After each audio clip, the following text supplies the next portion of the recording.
Bienvenue sur le salon Franchise Expo à Porte de Versailles. Avec nous aujourd'hui Olivier Fossa. Bonjour. Bonjour. Vous êtes le directeur général de Signarama. Est-ce que vous pouvez nous présenter Signarama ? Bien sûr, notre franchise est une franchise qui est dédiée aux professionnels. Et si on part finalement de notre client est un patron, un chef d'entreprise, un commerçant, un artisan. Et en général, quand on est indépendant, ce qui est la vaste majorité des entrepreneurs en France, eh bien, c'est compliqué de créer sa communication et de la construire et de la réaliser. C'est ce que fait Signarama en un seul endroit.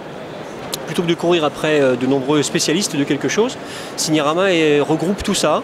Et donc, que ce soit les gens qui viennent nous voir, que nous allions les rencontrer, notre clientèle B2B, on la découvre, on comprend comment ils fonctionnent, on comprend à qui ils vendent, on leur demande qu'est-ce qu'ils en récompensent d'eux. Et toutes ces questions-là nous permettent après de bien faire notre travail et de choisir finalement les meilleurs investissements de communication visuelle qui vont être nécessaires. Signarama, en quelques chiffres, en termes de développement, ça représente quoi ? Alors l'année dernière on a ouvert 6 franchisés, nous sommes aujourd'hui 35, on va vers 40 cette année bien évidemment. 40 d'ici la fin de l'année ? Oui tout à fait, oui, 40 franchisés ouverts. Et c'est une marque mondiale. Alors pour la France, on a ouvert la Réunion il y a un mois, on est en Guyane également, mais c'est aussi une marque mondiale et on est dans 65 pays. Donc à l'international aussi ? Ah oui, bien sûr. Est-ce qu'il y a des critères différents justement pour être franchisé, que ce soit en France ou à l'étranger? Eh bien non. Hormis la langue, évidemment, peut-être.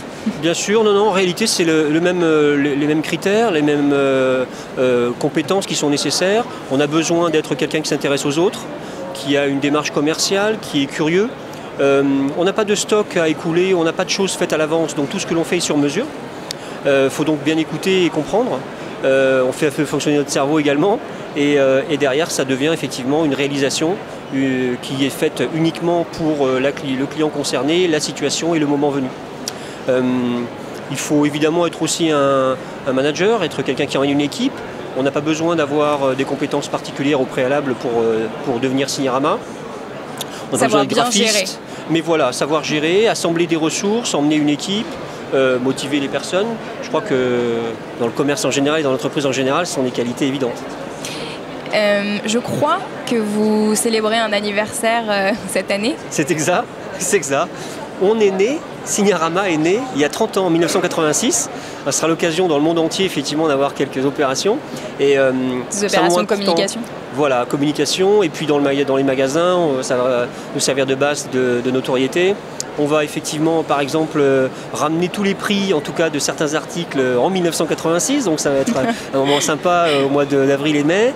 Au mois de septembre, on va faire une opération 30 ans plus 30%. Donc on en donnera 30% de plus pour le même prix.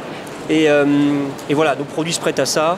Et puis derrière toute cette opération, il y a une volonté de dire, voilà, on vous accueille, on fera une journée porte ouverte au mois de novembre dans tous les magasins. Oui, c'est un peu la fête. C'est un beau moment.